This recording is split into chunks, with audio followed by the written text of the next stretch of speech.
എല്ലാ പ്രിയപ്പെട്ടവർക്കും വന്ദനം. ഈ യൂട്യൂബിലൂടെ ഞാൻ ഒരു വാക്യം വായിച്ച്, ബൈബിളിൽ നിന്നൊരു വാക്യം വായിച്ച് ചില കാര്യങ്ങൾ പറയുവാൻ ആഗ്രഹിക്കുകയാണ്. ഉൽപ്പത്തി പുസ്തകം 50-ാം അധ്യായം അതിൻ്റെ 20-ാം വാക്യമാണ് ഞാൻ പറയാൻ ആഗ്രഹിക്കുന്നത്. ആ വാക്യത്തിൽ ഇങ്ങനെ വായിക്കുന്നു: നിങ്ങൾ എൻ്റെ നേരെ ദോഷം വിചാരിച്ചു, ദൈവമോ ഇന്നുള്ളതുപോലെ ബഹുജനത്തിന് ജീവരക്ഷ വരുത്തേണ്ടതിന് അതിനെ ഗുണമാക്കി തീർത്തു. ജോസഫ്, അബ്രഹാമിൻ്റെ മകൻ്റെ മകൻ ജോസഫ്, അബ്രഹാമിൻ്റെ മകൻ ഇസഹാക്ക്, ഇസഹാക്കിൻ്റെ മകൻ യാക്കോബിൻ്റെ 11-ാമത്തെ മകൻ ജോസഫ് തൻ്റെ സഹോദരന്മാരെ നോക്കി ഈജിപ്തിൽ വെച്ച്, മിസ്രൈമിൽ വെച്ച് താൻ വലിയ പോസ്റ്റിലിരിക്കുമ്പോൾ, അവിടുത്തെ മന്ത്രിയായിട്ടിരിക്കുമ്പോൾ ധാന്യം വാങ്ങാൻ വന്ന, ഭക്ഷണ സാധനങ്ങൾ വാങ്ങാൻ വന്ന സഹോദരന്മാരോട് പറയുന്ന വാക്കാണ് നാം ഈ വായിച്ചത്. ഇതിനകത്ത് ഇങ്ങനെ രണ്ട് കാര്യമാണ് പറയുന്നത്. നിങ്ങൾ, അതായത് ചേട്ടന്മാരായ നിങ്ങൾ എനിക്കെതിരെ ദോഷമാണ് വിചാരിച്ചത്. ഞാൻ ചെറുപ്പത്തിൽ സ്വപ്നം കാണുന്ന ആളായിരുന്നു, ദർശനം കാണുന്ന ആളായിരുന്നു. എൻ്റെ സ്വപ്നമൊക്കെ ഞാൻ പറയാറുണ്ടായിരുന്നു. അതിൻ്റെ അടിസ്ഥാനത്തിൽ നിങ്ങൾ എന്നെ കൊല്ലാൻ വേണ്ടി എൻ്റെ സ്വപ്നത്തെയും എൻ്റെ ജീവിതത്തിൽ സംഭവിക്കാനിരിക്കുന്ന ദൈവത്തിൻ്റെ വാഗ്ദത്തങ്ങൾ പൂർത്തീകരിച്ച് നടപ്പിലാകാനിരിക്കുന്ന കാര്യങ്ങൾ മനസ്സിലാക്കി അതിനെ കടക്കൽ കൈവച്ച് എന്നെ എന്നേക്കുമായിട്ട് നശിപ്പിച്ച് കളയുവാൻ നിങ്ങൾ എനിക്ക് ദോഷം വിചാരിച്ചു. എന്നെ നിങ്ങൾ പിടിച്ച് ഒരു കുണ്ടിനകത്തിട്ടു, പൊട്ടക്കിണറ്റിനകത്തിട്ടു.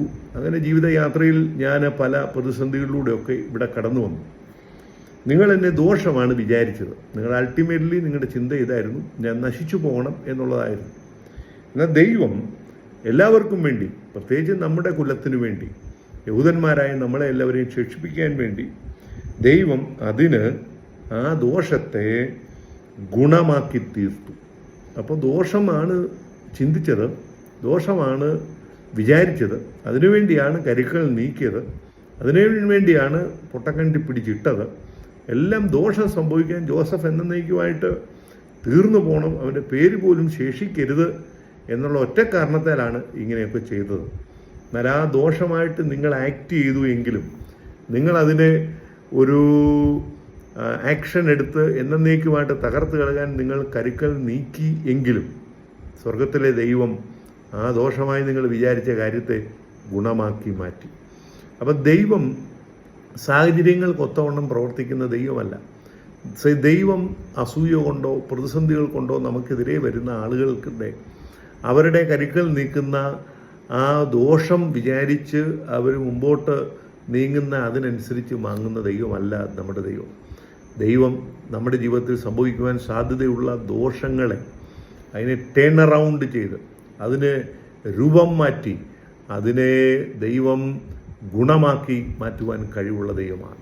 നമ്മുടെ പ്രതിസന്ധികൾ, നമ്മുടെ പ്രശ്നങ്ങൾ, നമ്മുടെ ആകുലതകൾ, വ്യാകുലതകൾ ഇതെല്ലാം നമുക്കുണ്ടെങ്കിലും അതിൻ്റെ എല്ലാം പരിണാമം, അതിൻ്റെ എല്ലാം അവസാനം ഒരു ഗുണത്തിലേക്കും ഒരു ബ്ലെസ്സിങ്ങിലേക്കും അതിനെ രൂപകൽപ്പന മാറ്റി, അതിൻ്റെ സ്വഭാവത്തെ മാറ്റുവാൻ കഴിവുള്ളവനാണ് നമ്മുടെ ദൈവം.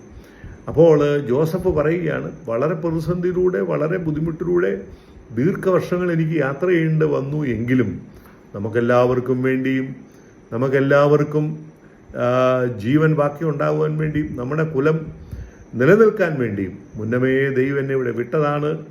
അതേ ആ ദോഷമായി വിചാരിച്ച കാര്യം ദൈവം ഗുണമാക്കി ഭവിക്കുവാൻ, ഗുണമാക്കി തീർക്കുവാൻ ഇടയായിത്തീർന്നു. എന്നെ കേൾക്കുന്ന പ്രിയപ്പെട്ടവരെ, ഞാൻ പറയാൻ ആഗ്രഹിക്കുന്ന വിഷയം ഇതാണ്. നമ്മുടെ ദൈവം കൺട്രോൾ ചെയ്യുന്ന ദൈവമാണ്. അവനാണ് എല്ലാത്തിനെയും നിയന്ത്രിക്കുന്നത്. ആര് നമുക്കെതിരെ ദോഷം ചിന്തിച്ചാൽ, ആര് നമുക്കെതിരെ നമ്മുടെ പരാജയം ചിന്തിച്ചാൽ, നമ്മൾ ഏതെല്ലാം രീതിയിൽ നശിച്ചു പോകണമെന്ന ആളുകൾ ചിന്തിച്ചാലും കരുക്കൾ നീക്കിയാലും മേളിലിരിക്കുന്ന ദൈവം വിചാരിക്കാതെ നമ്മുടെ ജീവിതത്തിൽ ഒന്നും സംഭവിക്കുകയില്ല.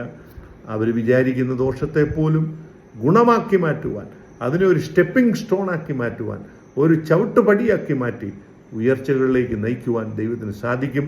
ഒറ്റ കാരണമേ ഉള്ളൂ. അതിൻ്റെ കാരണം ജോസഫ് കണ്ട ഒരു സ്വപ്നമുണ്ടായിരുന്നു, ജോസഫിൻ്റെ മേൽ ദൈവം വിളിച്ചൊരു വിളി ഉണ്ടായിരുന്നു, ജോസഫിൻ്റെ മേൽ ദൈവം പകർന്നു കൊടുത്ത അഭിഷേകമുണ്ടായിരുന്നു.